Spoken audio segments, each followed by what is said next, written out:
So without further ado, I'm going to turn it over to Peter Drummey, who is the Stephen T. Riley Librarian of MHS and also a person with a great interest in culinary history. Thank you. Thank you, Gavin. Our program for this evening is what put Boston on the map in terms of interesting food.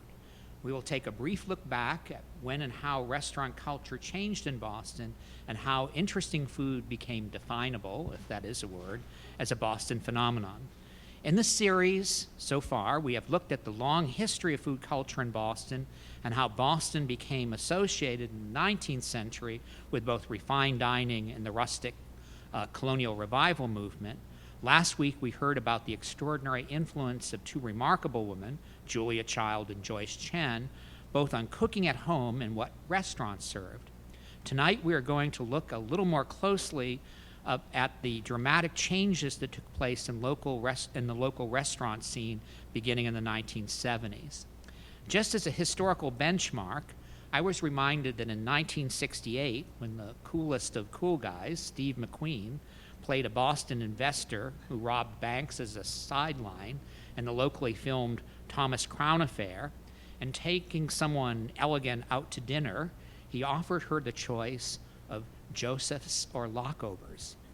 Now, Joseph's and Locke-Ober's were owned by the same people, and as Jim O'Connell reminded me, had the same menu. So that's where our benchmark starting point is. First, Jim O'Connell is going to set the table for this evening by giving us a brief historical overview. Then Corky White will select and describe the ingredients for our meal, what gives the restaurant food here a local definable character. Then we're going to have a brief, and this evening everything has to be brief because we're going to try to do this in just a little bit more than an hour. We're going to have a brief discussion between the three of us about what we've said, if there's anything we question each other, and if there's anything we thought that wasn't covered, that's our opportunity to do so, and then open the to your questions. We'll pass a microphone around for your questions, and what I'll ask you to do is stand up. It's a small group here this evening, so you should hear each other, but if anybody in the back doesn't hear a question, just make it clear to me, and I'll make a summary of the question. I have my cell phone on because it acts as a clock for me, but I just ask you that if you do have a cell phone to just silence it or turn it off for only an hour. First, Jim O'Connell is a planner for the Boston Regional Office of the National Park Service, where he specializes in planning for historic sites and heritage areas. He has a BA from Bates College and an MA and PhD in urban history from the University of Chicago. His latest book, and we have it available for sale this evening, is Dining Out in Boston, A Culinary History. His other books include The Hub's Metropolis, Boston's Suburban Development from Railroad Suburbs to Smart Growth, and Becoming Cape Cod, Creating a Seaside Resort. Jim also teaches in the City Planning Program at Boston University. Jim? Oh, thank you very much. I'd like to show here this book that I've written, Dining Out in Boston, and it covers Boston's restaurant history from the opening of the first restaurant in America, Julien's Restaurateur in Boston in 1793, up through today in the 21st century. But tonight, I'm going to focus on a key moment in the development of restaurants and a moment reflecting perhaps a lot of your experience, a more contemporary point of view from the 1950s into the 70s and 80s. Now, I should tell you a little bit how I got started on this whole project in this particular book. I work at 15 State Street, and in our building is the Bostonian Society, another historical society. And a number of years back, it was a week between Christmas and New Year's, and it was a little slow. And I am interested in restaurants, and I know that there are historic menus kicking around. And I went down there and said, do you have any historic menus? And they said, oh, sure we do. So they had boxes and boxes and boxes, hundreds of them. So I couldn't look at them all in one day, that's for sure, but I went back. And as I was going through them, I'm saying, all I have to do is tell the story of these menus, and I could have a terrific book. So after that, I went to other archives, including this one right here, and found some dandy little pieces, but I'm not going to get into that because they're mainly from the 19th century. And tonight I'm going to be talking about the post-war era. So let me start off and catch you up in the story. This is a picture of the Wayside Inn. And if you might recall that probably a lot of the best restaurants in this area were colonial style inns. Let's say between the 20s and 60s, these were the top restaurants. The Wayside Inn, it still exists. You can think of the Public House in Sturbridge, Hartwell Inn, and I forget if that's in Lexington or Lincoln, and a number of other inns. And the interesting thing is that the food they specialized in was this food that was celebrated by the Colonial Revival. So if you go back to menus of the 19th century, you'll see baked beans on the menu. But by the early 20th century, mid-20th century, it's Boston baked beans. You'll see pot roast. Well, it becomes Yankee pot roast. New England clam chowder, when it was clam chowder in the 19th century. So it's creating this canon of New England food to go with the Colonial Revival, of course, in a Colonial Revival atmosphere of an old inn. And I'm going to tell you that the inns did look like this in the 17th or 18th or 19th century. They were just, you come in and sit at the table, and they said, tonight we have beans, and that would be it. So these are, from your experience, I'm sure you would realize that these were a lot of the top places when you would go out for your birthday or anniversary or whatever. And I'd just like to point out the menu. Oh, I guess you can read it okay. And I can just point out some of the dishes here. This was a luncheon menu from 1958. It has things like chicken croquettes, or it has fried Wayside country sausage, or old-fashioned fish cakes. None of these say Boston and New England, but it kind of gives you this fairly plain food. But then if you go down and you look at the desserts, and Gavin was mentioning the sweet tooth of Boston, you'll see Norwegian ice cream cake, or individual baked Alaska, or frozen macaroon chantilly. The desserts were really good. So if you ate the grilled tomatoes on toast, you could have a really nice dessert after that. So you can kind of see the food that we're talking about that's leading up to our particular era. Now, the Toll House, anybody eat at the Toll House in Whitman? Okay.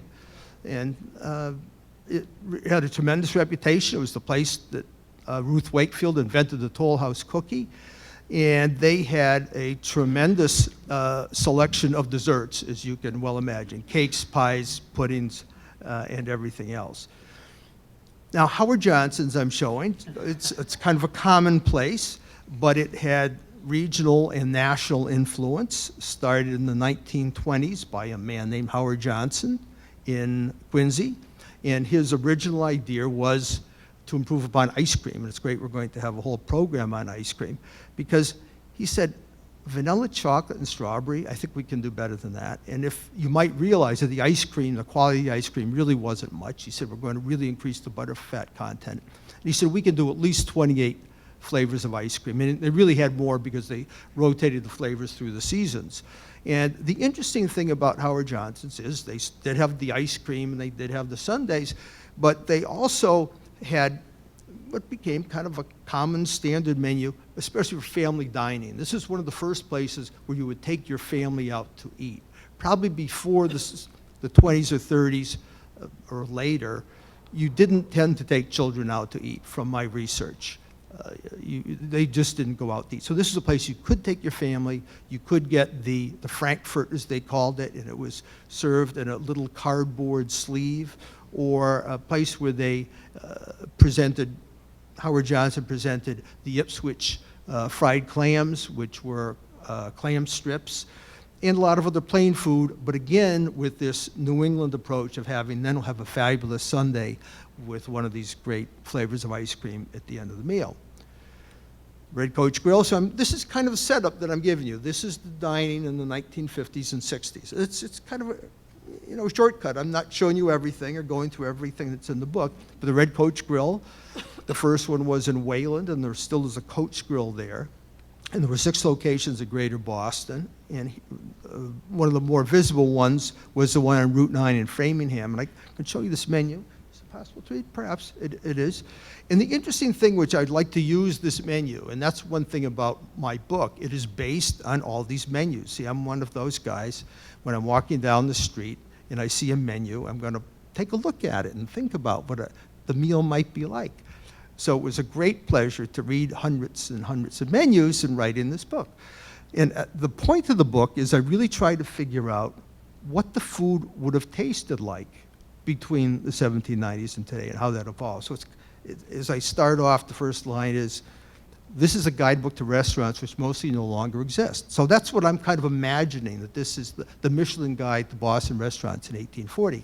So now I'm going to just show you this menu, and you might remember the style. We don't have it today. The special dinners, where you get your choice of soup or juice, then you get your protein, your meat or your fish, and with it you get your potatoes, your vegetables, your dessert, and coffee, and it's all part of the same meal. And that was something which certainly went through the 50s and 60s, and I think I have some nostalgia for in an era of small plates. So my wife points out that sometimes the small plates are so small they're not exactly shareable at all.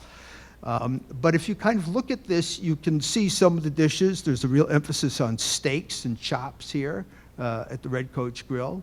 You can see chopped sirloin steak. And then there were a lot of lobster dishes. And it's very interesting if you think about lobster. It only becomes a prestigious dish starting in the 1920s and really gathering steam after World War II, because in the 19th century, when we had our talk a few weeks back, it was pointed out that refinement was what people were looking for in dining in the 19th century, and cracking open shells of lobster was not refined. So the only way lobster was really served in the 19th century, at least at top restaurants, was as lobster salad. So you'll see that on menus, lobster salad, but never lobster in a shell that you would have to crack.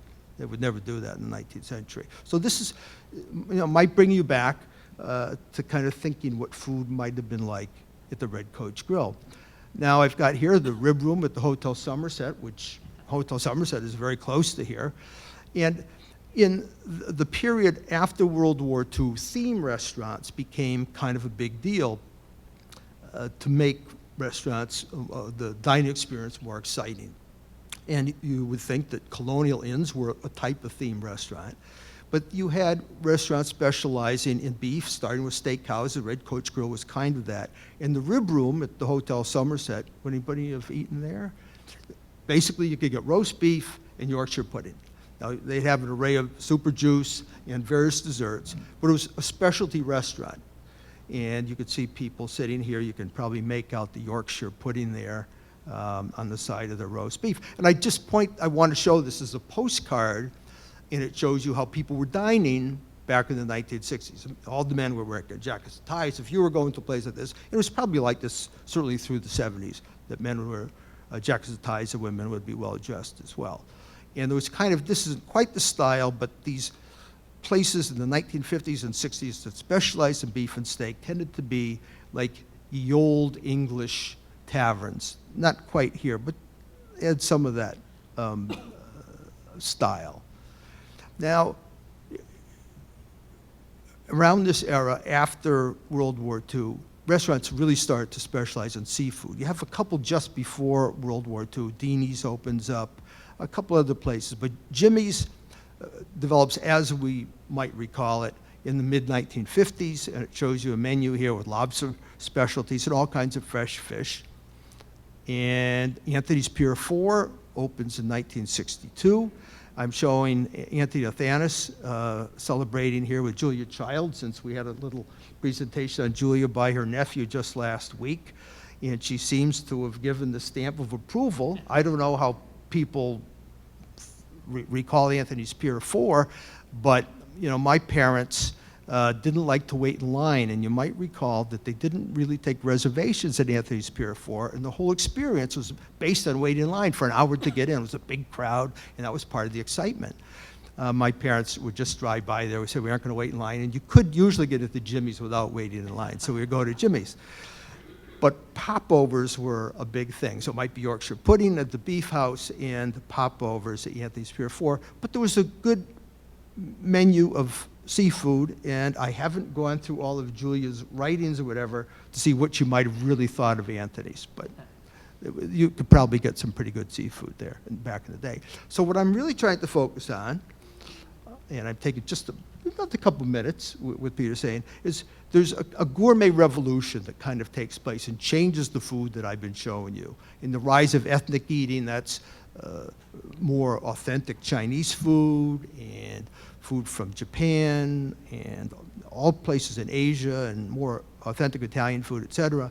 In the rise of casual eclectic dining, this is perhaps the baby boomers coming along and not being prepared to put a jacket and tie on and go to the rib room or be able to afford it.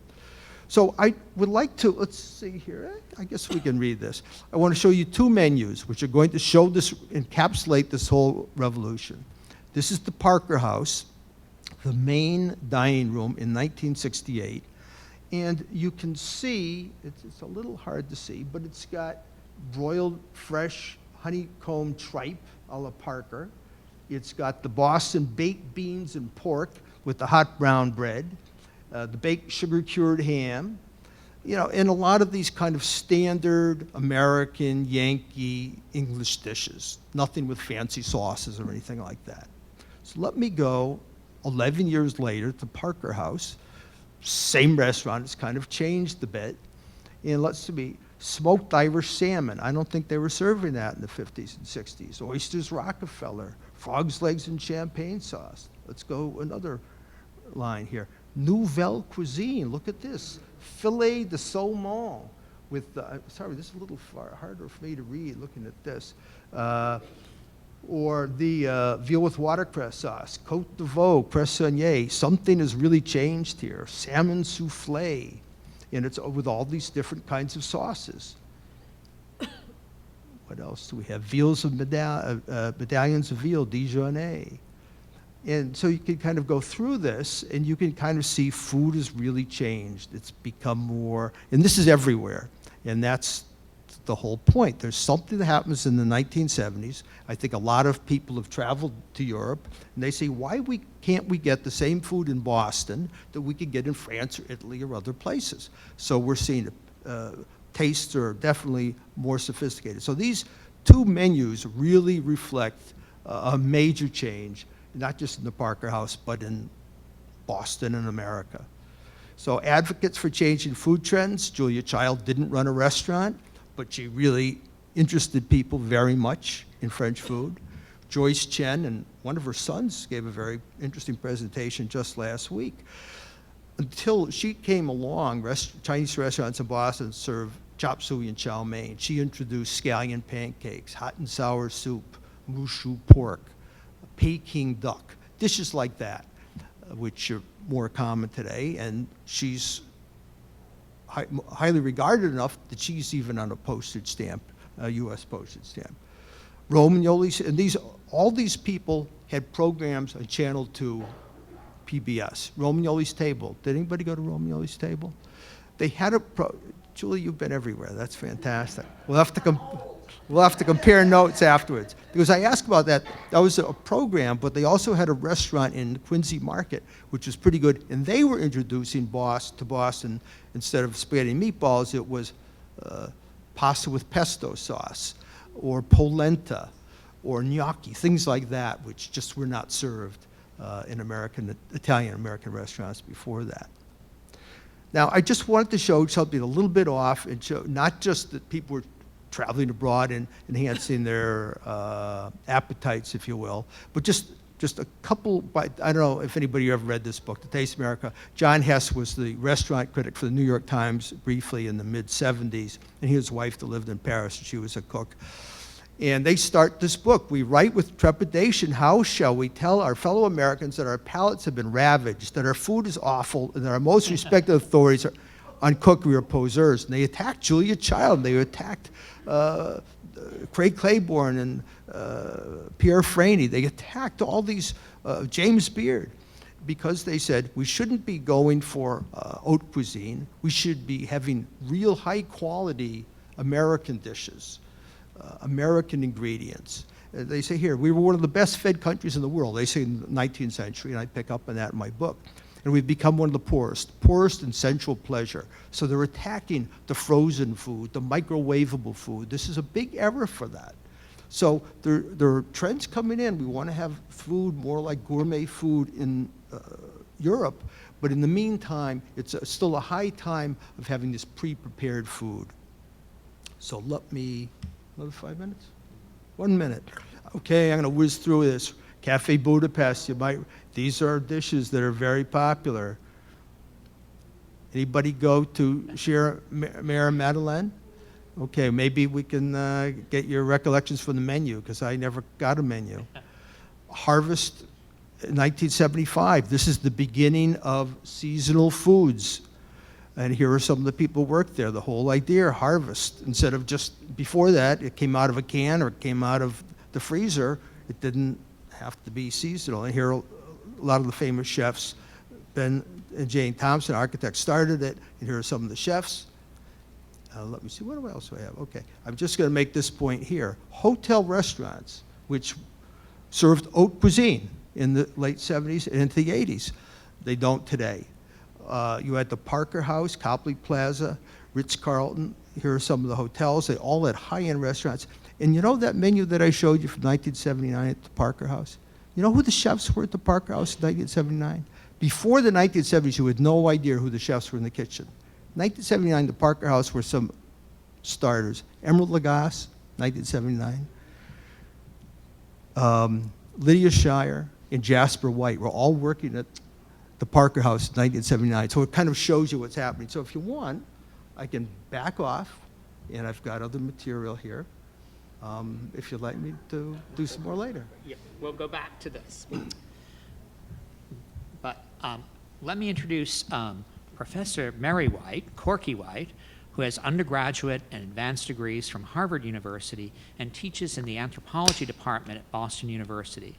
Her writings and courses cover an extraordinary range of topics, including Japanese society, women in Asia, and food, culture, and society.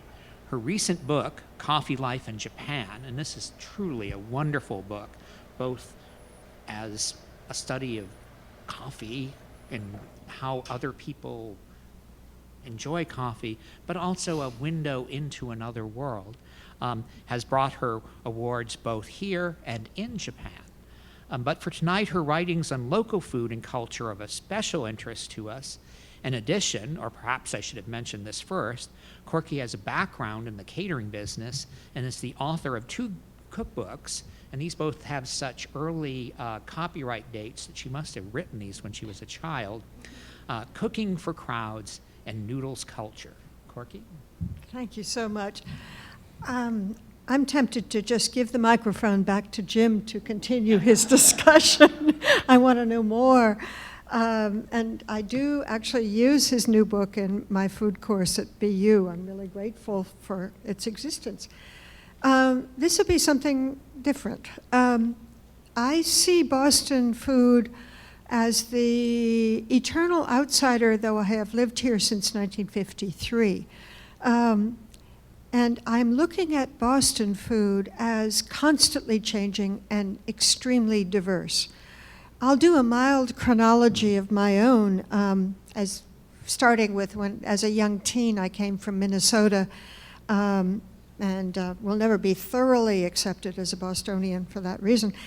Boston has so changed and is constantly changing, with influences bouncing back and forth from places that get global attention now, or what we call metropolitan attention, to the granular and very local. I see multiple influences on Boston foodways: historical, political, cultural, economic. And what I'm trying to do is find out what is particularly Boston about these changing phenomena. These things happen in other cities too, but there's something Boston about what we're talking about. So I teach Boston, neighborhood by neighborhood, taco by arepa by pizza slice. And those are our new iconic foods of Boston, by the way. Treating mostly the local and trying to understand historically, and sometimes politically, how those spaces and tastes were created. So to go back even further, the 19th century ethnic enclaves of Boston, created in part by the Anglo need to contain these people, these others, and at the same time to, in a semi-contradictory way, to make those other people assimilated Americans. I've been looking at some of the older neighborhoods with my students, and we see things like the case books of social workers at the North End's North Bennett Street Settlement House. And one caseworker in the 19-teens was earnestly despairing in her casebook entries that the Italian family she was working with were still eating spaghetti not yet assimilated. So the whole idea about what it meant to eat Boston or eat American was a very organized one. It had a morality behind it as well. Even in my high school days here, food was not to be discussed or desired. It was, as one of my high school teachers said, something for below the neck. And we were not to talk about the lunch that was served at the school, monotonous, tasteless, beige-colored meals. But I was very frustrated. Not that Minnesota food was in the day very interesting, but I was fed up with beige. And I asked the teacher to my right, "Please, ma'am, may I have some salt and pepper?" And she rose up and said, "Pepper is too heating for young ladies." So I learned Boston. My way was clear from then on. It was going to be pepper, obviously. I resisted that era's foods which echoed the moral superior and healthier plain-boiled meals that those Italian women were being taught to make at the settlement house in the North End at the turn of the 20th century. Today, people do also make personal rebellious choices in what they eat. There are very few inhibitions and very few models or templates that you must follow. There's a little restaurant rather near here called May Street Kitchen. You may know it. It's in Audubon Circle. And one day we were in there, and the Chinese mom of the 3 young Chinese-American siblings who run the place said, "This isn't Chinese food." And she said, "My children, they don't get it. This is what Asian-American kids make when their moms leave the kitchen." So this idea of creative Asian food balanced against something called cultural purity or authenticity is now out the window, basically. But back to the 1950s, when I first came, where it was a different scene. Only what we called ethnics ate ethnic food, and there were some lines to cross. Then you really were what you ate. But by the 1960s, in my college years, there was lots more adventuring to the ends of the subway lines of Boston, even though we always came back for Elsie's roast beef special. Also, food was political by the 70s. By 1970, a restaurant called Peasant Stock was the expression of culture and politics, as well as a kind of culinary adventure. This was a new era in which there was more permission. To pay my way through graduate school, I became, as you heard, a caterer. And given permission by this interest in other people's food, and as a self-protective strategy, I was cooking for an institute at Harvard called the Center for West European Studies in those days, West European. I cooked foods they never could have had, way at the ends of their geography, because if I cooked foods they might have had, they'd find me out that I couldn't cook. So I was always flying by the seat of my pants. I got into trouble, and actually I was rescued a few times by Julia herself, who lived down the street and always said I could call if I got in trouble. But I'll save that story if you want to hear it later. But now I get to teach about food. The world has turned. Food is now no longer just below the neck. You can use your head. And Boston is a great place to graze and learn. This theme of constant change and the foods of all kinds that are open to us, homemade, artisanal, high chefy, industrial, food trucks. We've seen molecular gastronomy mavens foaming and chowhounds looking for the great empanada. So many things to eat. And we still think about the borders we eat across those. So my course syllabi are kind of menus, and I wish we could play menu tonight. And my course could actually be called Banh Mi and Burritos, but because we go everywhere. I take my class to East Boston, for example, and there are geographical, class, and cultural boundaries, and yet the story there is about layering, the historical uses of the same space by different groups and culinary cultures. The appearance of the unexpected and the contemporaneous sharing of space by pupusas, tres leches cakes, Angela's Mexican, and Australian meat pies at Keogh's at the shipyard is an astounding example of mixture and the same sense and the same space as an enclave. So my students are into spaces of culinary expression more than in places of culinary fame. We learn the differences, though, between chefy Italian, Italian-American, Boston Italian in the North End. I try to keep them away from Mike's Pastry, but they seem to need, but they need that iconic blue and white box. We learn about the varieties of taste in a single enclave. We cross the hummus belt from Brookline to Watertown. Boston's foods come from many origins now, and what people like the fantastic chef Mike Pagliarini of Giulia and Benedetto, or Anna Sortan of Oleana and other places, what they make is not from the North End or from Watertown. It's from Umbria and Istanbul. So our reach now goes beyond our own personal geographies. But there are new uses of old iconic foods, such as we saw in Jim's menus, at Summer Shack, referencing the lobster bake, the chowder. And Loyal 9 draws from New England's colonial era ingredients and recipes. So every neighborhood has remnants of earlier groups. We call this ethnic succession, but they don't erase the influence of previous residents completely. You see shamrock bars in East Boston. You see Stars of David etched in buildings near Salem Street in the North End. This part is fun and interesting. Not at first so obvious. If you go to Watertown, it's branded as Armenian. But the fact is there are many flavors of Armenia depending on the patterns of migration. Most of those living in Watertown or in Fresno, California, came from a secondary migration, having lived in Lebanon or Turkey or Syria or other places on the way from Armenia. So they're well-versed both in keeping their own identity alive through their foodway and also practiced in assimilation, taking on the tastes and ingredients of places they've come through. So these factors work in other groups as well.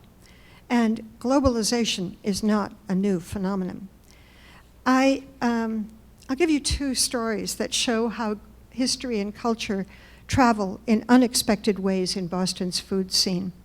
Some of my favorite Boston surprises are about colonialism and focus, in this case, on the French Empire, on the engagements in Indochine, producing affiliations across the globe, and food sharing across former colonial peoples, right here in Boston. You may know Teranga, which is a Senegalese restaurant in the South End. They have on the menu nem. And I wondered, why are there Vietnamese spring rolls in West Africa, or in Boston's version of West Africa? And the answer was, of course, colonialism. The French controlled Vietnam, in part with Senegalese soldiers who were less likely to have local loyalties. Those soldiers brought the taste for nem, spring rolls, back to Senegal, where the food became Senegalese, assimilated. Then there's a baguette bakery on Dot Avenue, Dorchester, in the middle of many Vietnamese shops, where we met Algerians and other people from former French colonies in North Africa, buying the same baguettes that Vietnamese use for their banh mi sandwich. So you see this flow caused by many different reasons that bring foods together and yet keep them in their own identities. Lots of really local places have become destinations for people outside those neighborhoods. We now move around a lot more. Like Fordy's Falafel Shop in Watertown, Olvera's, the Brazilian place in Everett, the Fiolense Sport Club's secret fish night Fridays in Inman Square, or Sunrise in Dorchester, this amazing Vietnamese place, or one of my new favorites, a Pakistani meal that you eat between the grocery shelves at a mysterious convenience store on Summer Street in Somerville, the best ever. But the chief reason for their eminence, their existence, is totally Tip O'Neill style local. So Boston's neighborhood boundaries have been breached. People cook each other's foods. Tacos have scaled up. Sushi has scaled down to be supermarket food. Ramen has become chefy and lost its under-the-tracks drinking food character. There's many things that we mourn as they get lost. The churn of change in restaurants is fascinating, but there's always new love. There's Mamala's, there's Urban Hearth, there's Upper West, there's places that still haven't been reviewed, and I find it incredibly interesting from the hipsterification of Dorchester to the discovery of Salvadorian food in East Boston, and we keep looking because the neighborhoods keep providing. There's Mamadou in Winchester, Fazika, Eritrean food. I can give you a long list. That one is actually in the old Winter Hill Gang's turf. So it's kind of got a little romance of the criminal attached to it. Now I just wanted to say, I mean, I too could go on for a while, but I think it's important to go to these, what were considered once outlying places where people didn't go who didn't live there, and see the process of emergent, which is a constant phenomenon in Boston. Thank you. I'm going to just ask if you have any questions for each other, or we can show some more menus. I would point out, and I'm really sorry that Chef Ramos isn't here, because I think his life story goes right to your point in some respects. I mean, here's a man who, until recently, as a fixture in the restaurant scene in Inman Square and in Cambridge, and the place I know is Ole Chito, and then in Ole, but in fact is from the Philippines. Is, you know, what he knows about Mexican food, he learned here in Boston. And I thought this is wonderful because it's a place where you can actually do that. That you can come in, explore something that don't have an ethnic affiliation or a geographic. You know, it wasn't his place or his background, but he was able to do that. And I was thinking the demographic change in Boston, this very extraordinary turnover in the population, shrinking down till probably about 560,000 at one point in Boston itself, from a population that was 800,000 back in the 1950s. Now growing again, but this changeover so extraordinary. So I'm being long-winded, but this is our reading room on an everyday basis, and the questions that are asked here are sort of always new and always the same. So many people come here to Boston that the history of Boston is always new and refreshed by those people. There's not really a question in that, but I wonder if you have anything you want to ask or expand upon for each other before we open the floor to questions. Well, let me throw a question to Corky on this. A tough question. Is there kind of a Boston type of food as opposed to New York or Chicago or San Francisco? It's a very interesting thing, and I think even in these new arrival foods, there's a Boston spin on them, and I would put it that way. I reported at one point on what was called Boston Chinese food, for example, and this is a real phenomenon. People who have grown up in Boston and then say retire and move to Florida or something, they say, we miss Boston Chinese food. And that, you know, I mean, that had to do with who was there for who the non-Chinese people, the Chinese people were cooking for were. And of course they were basically Irish and Italian at first. And so Boston Chinese restaurants had to serve bread, because an Italian would say, a meal is not a meal without bread. I don't care if it's Chinese or whatever. So they would have loaves of bread. There were also dishes, there was a pork fried rice, which was distinctively thought of as Boston Chinese. And I think, foods assimilate, they localize, they take on what's there. But they also have to serve an audience, and the audience brings their druthers to the table, too. Just to reinforce your point, last week, Joyce, Chen's son, told, almost like as a declaration of independence when they stopped having to serve bread at their Chinese restaurant, Right. that they know they kind of had arrived by sort of crossing this invisible line. Yeah. And Jim, it is in using the kind of restaurant menus that, as you have, is there a lag because places go from being sort of informal and casual to being established, so that your kind of evidence trail kind of lags behind, what is actually happening, on the street? Or is it even possible anymore to do that? Well, an interesting thing about menus, if you really think about it, there are standard menus for various types that you'd have in Boston. Let's say if you go back to the 50s and the 60s, there were, a few standard types of dishes. Now you might have a standard Italian or a couple Italian, a couple Chinese. So, and that's kind of one of the ideas that I try to get at. Let's say in the 19th century, there are arguments that if you were at a first-class hotel, they served the same menu for the whole century. It didn't change that much. And now it does change more rapidly, but there are these standard menus where you expect these days to get calamari or lobster mac and cheese. I kind of get into that. There's the kind of the more gourmet or foodie type, creative, innovative food, and then there's the more comfort food, the more standard food that you would get at gastropubs or good places, good neighborhood places.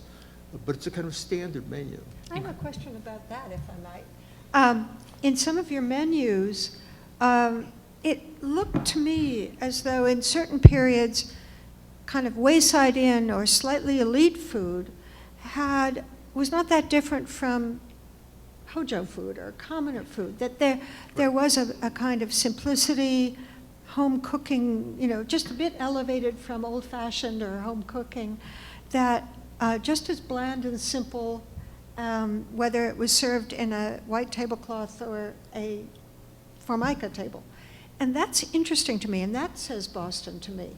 And then I see in your menus later a kind of retro elite, was it at the Ritz-Carlton, those menus? Where they start using French again. Right. And they kind of revive, maybe it's a backlash in the late 70s against the more radical ethnic peasant food. Maybe they want to become, it's actually a question, does that seem like a reaction to the, what shall we call it, ethnicization of people's experience of food? Well, I think this is haute cuisine, high cuisine, and I think American restaurants in cities, New York or Chicago, whatever, are trying to say, yes, we could do this too. Yeah. And we've got this nouvelle cuisine that's going on in France, and I think that for about 10 or 15 years, that's very, very hot here. And then it moves on because they start to do more local ingredients in a fine style, or then they get into fusion and adopt all kinds of ingredients. But they stopped having whipped potatoes. Yeah, probably about 1970 or 75. I do want to leave time, so if we have any questions, we have them. So if you do, just hold up your hand, and do you want people to come to the microphone, or you're going to take it around? It would be tremendously better if people would come to the microphone. Although just to start off, I have to say that growing up in the Boston area, going to college in New York and graduate school in Chicago, I was very surprised that pizza places were run by Greeks in the rest of the country. Didn't seem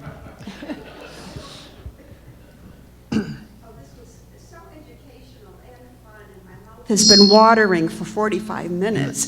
And I must say, Mr. O'Connell, how much I enjoyed reading your book. You know, the intersection of global history and local history on restaurants in Boston. And I gave the book to 3 people for Christmas, and they couldn't put it down either. Oh, that's great. Thank you so much for that. And so you've been talking about you know, constancy and change, and there are so many fads. I think both of you, is a question for both of you about how things, you know, sort of come and go, and cupcakes are everything for like 18 months, and then they're passé, and so forth. And I wondered if each of you would have an idea about how different Boston is in blending the historical things, the Yankee pot roast, the Boston cream pie that we're so proud of, you know, with the evolution and innovation, and how that might compare with other parts of the country that have their own local pride in Southern food, Southwestern food, and so forth, blending that in with modernism and change. Mm-hmm. Well, Mary, I don't know her. Corky, you want to get started on that one? Sounds like an anthropologist. And then I'll. Well, you know, there's so many things going on in the world of food right now. We have an incredible interest in regional foodways, and the idea of eating local is so important, and not just the local produce that is grown within 20 miles or whatever, but the local recipes, the local culture. At the same time that we are experimenting with everything, and we mix miso with butter and put it on ice cream, and I mean, yes, we do actually, and so there's this idea of both, you know, roots cooking, which is really important. And yes, that word authenticity, which I will not use without quotation marks, it's part of you know, kind of alternating and contradictory movements, and I think Boston has all of that. And that's why I mentioned Loyal 9, which is a restaurant that's using colonial recipes and colonial ingredients to develop innovative, creative colonial food.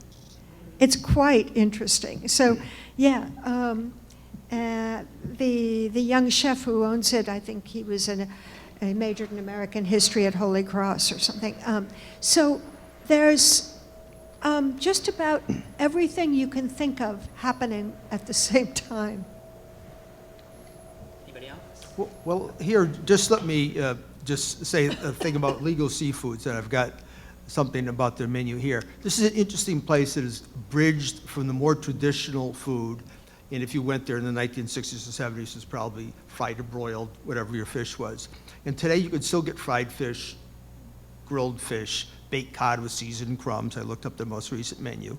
But you also can get Thai-style calamari, tuna sashimi, salmon rice bowl with brown rice. They're very much into Asian food and light, healthy food. So it's kind of interesting how this restaurant, it's also gets away from the white tablecloth, the formality, and it's just a casual place that anybody can go at any time and can give you two different takes on seafood.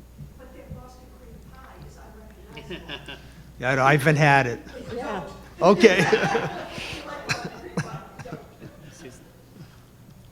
Just a comment. You gave the example on the two Park House things. Actually, it's the same menu. And a lot of restaurants at that point in time just changed the wording. They were serving the exact same thing, but the wording got more. And there were, actually, in the 50s and 60s, a lot of interesting restaurants before Julia Child's, French restaurants like Le Duchesse Anne and so on. But there wasn't this cult of having the newspapers report on it. They didn't have the newspapers reporting, giving it a grade A or something. So I think there's a lot of stuff that was hidden. And you could go to Chinese restaurants downtown, and if you knew what you wanted as real Chinese food, not chop suey, they would get it for you. So, you know, there was a lot of restaurant stuff going on. Right. And also at the turn of the century, when they try to get immigrants to get acclimated, and things like Indian pudding, which was being sold, was a complete flop because people thought it was a repulsive food. So that a lot of the stuff that came in the Colonial Revival ended up being sort of lost and now has come back. And so it's sort of like cycles that food goes through. Just a sort of interesting to start with that. Yeah. One Could thing, I just, I've worked here quite a long time, so this is a neighborhood, this part of the Back Bay, where there often are interesting new places. There's sort of a pragmatism that often comes with new food here that I'm always impressed by. When Thai restaurants first opened up in this neighborhood, at lunchtime, when they're serving mostly students and poor librarians, the food was mild and relatively unrecognizable compared to Thai food in Thailand. But if you came back here in the evening, you could have spectacular food at the same place. And when the first Cambodian restaurant opened near here, it had, which was still reasonably exotic at the time, if you turned the one sheet menu over, it was a Chinese restaurant on the verso. So if it seemed a little bit too exciting for the local population, it was right there. But I've often thought that, I don't say that's essentially Bostonian, but people, you know, serving French bread at a Chinese restaurant, as Joyce Chen did, that people found their way in terms of trying to figure this out. it's interesting to think about those Thai restaurants because when Thai food first came, I mean, Boston has no Thai enclave, Thai community, really. They're very dispersed, and that's true of most of the groups who came after 1970. They don't have a geographical space quite as much. But what happened was a standardized Thai menu that had, you know, columns, the green curry, the red curry, the yellow curry, or the Muslim curry. I mean, it was incredibly predictable. The way Chinese restaurants had in their beginnings a similar formula. But as people were exploring more, traveling more, and asking for Chiang Mai style food or something like that, there was a response, and the menus became more diverse, and they expressed the owner's regional origins. So, you know, we start out in a rather conservative, let's go for the lowest common denominator, but then we diversify. I'd just like to pick up on one point that you made, ma'am, and that's on restaurant reviews. The Globe doesn't really start doing real restaurant reviews until about 1969, and it was the devil before then, trying to get a sense of what dishes were really like in restaurants, just trying to figure it out.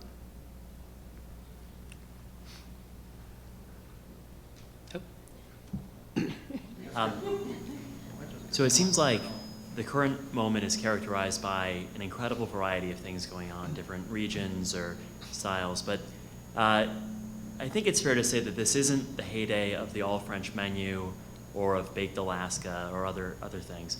I mean, are there certain features of the present moment that are things that are kind of extinct right now that are telling in some way about the present? What do you mean by extinct? Well, just, I mean, it seems like microwave cookery is way out, and for good reasons. I don't know, I wonder what you think the most interesting missing things in today's food and restaurant culture are.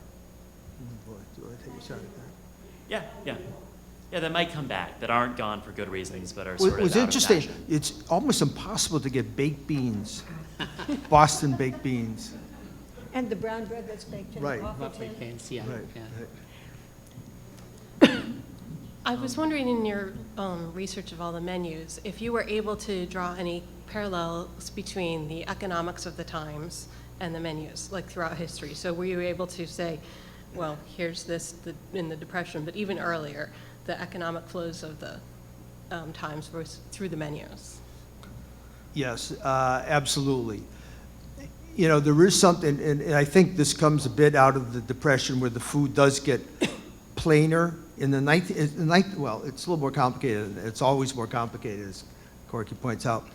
But a major influence on the plainness of food is the rise of women's tea rooms, particularly in the 20s, so it starts a good 20 years earlier, where at least my interpretation is the food is very light for the course, and the sandwiches are very plain. It's cream cheese and olive sandwiches.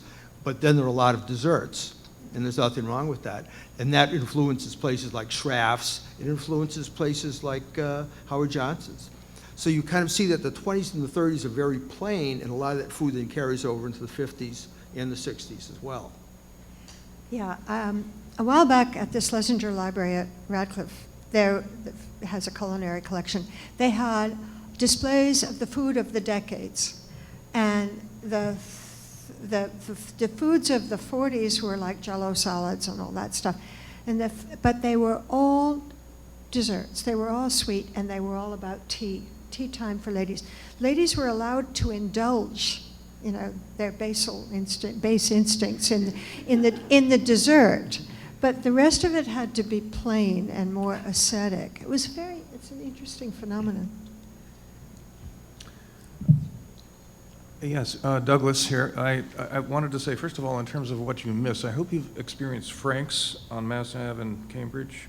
It's a place that starts out with soup and a wonderful sundae at the end. It's that sort of place. And also, Boca has replaced Sontaine's, and it's not bad, next to Holyoke Center. Anyhow, what we miss, we drive around grieving, is Locke's, Joseph's, Budapest. I walk into the Ritz dining room and I just stare at the, whatever it's called now, and just stare at the room. And there was a kind of an ability to have a really opulent kind of meal, whether it was the way the waiters were just fabulous. There's still a couple at the Taj. Just wonderful, black and aprons and so on. And it was, well, we had the last lobster Savannah in the old locks, and the first when Lydia Shires, I think, came on board. So anyway, that's what I miss. Is there any chance of any opulence to come back, aside from these incredibly stupid, expensive steak places? Well, I think you responded to what this gentleman over here asked. I mean, what don't we have today? And definitely is elegance, a sense of occasion, and service. And you're exactly right. You talk about the Ritz and all these places that I was beginning to touch on there, with Cafe Budapest or whatever, the Ritz, whatever, in the 1970s. Those were real high-end places. And it's kind of interesting. It's also the era where you've got the baby boomers coming along and eating at the peasant stock or ethnic places, having spinach salad and things like that, and kind of changing the way eating was done. But high cuisine, it's a different sort of thing today. I love the emphasis on the neighborhoods. And Roxbury wasn't mentioned, so it'd be interesting if you had any observations about what's distinctive about Roxbury. But the other thing that struck me listening to this, what's the impact of tourism on Boston's cuisine? I think it's pretty pronounced. The lobster roll industry is enormous, but I imagine it's more systematic than that in terms of what restaurants are offering. So, well, I'll start with the tourism part. Yeah, I think what has happened, and that probably accounts for the lines outside Mike's Pastry too, it's in all the guidebooks. The idea of Boston as a culinary destination, though, is pretty formulaic, and it is about, lobster. And even though the Massachusetts lobster stocks are dying out, it is still about seafood. And legal has taken a big step in, creating its own touristic, demand. So legal seafood is, the advertising for it is nationwide, and it's at the airports. So there's a kind of branding of Boston for tourism through stuff like that. It's not so much, except for the North End, about the neighborhoods, though, the touristification. You don't find tourist guides in East Boston. So I take that on myself, I do that. But questions about Roxbury, which I actually am not that well equipped to answer. But I'm interested in the ethnic succession of places like Roxbury, and the fact that places like Chelsea, Everett, other places where there had been large Jewish populations had, fish smokehouses. There's still Kate's Bagels in Chelsea, which they pronounce Kate's for some reason. And there's evidence of those earlier layers, which I think are really important about preservation. Dorchester is really interesting too. So the question about whose food you're eating in what zone has changed a little. There used to be a fair amount of soul food places, but I think I'm actually not. I don't know. I mean, Yeah, do you Daryl's remember Corner Bob the Bar Chef? is, yeah, Bob the Chef's, Chef. which Bob is the now Chef. Daryl's Yeah. Corner Closest to Bar, us. and that still is operating. Just let me mention one thing, and you talk about tourism, at least the way I observe it, is if you're going to restaurants in downtown Boston, Financial District, Back Bay, where you have more of a tourist or business group, the food is not so adventuresome. If you want to have the more cutting-edge, creative, innovative cooking in Boston and America, you really have to go to Cambridge. Places like Craigie on Somerville. Main, in Alden, Harlow, places like that, Yeah. but not in downtown Boston. Those are places which a more general tourist might not end We up just at. went to a brand new one. It's like a week old, 2 weeks old, called Les Sablons in Harvard Square, just opened, and it was bowled over. I mean, there's always change. There's always something new, and that's. I'm afraid I'm gonna. We could be here all night, call, right? Yeah, because there's so many, and also I have to say, Jim has copies of his books to sell and sign out in the lobby. But I really do think this is a wonderful program.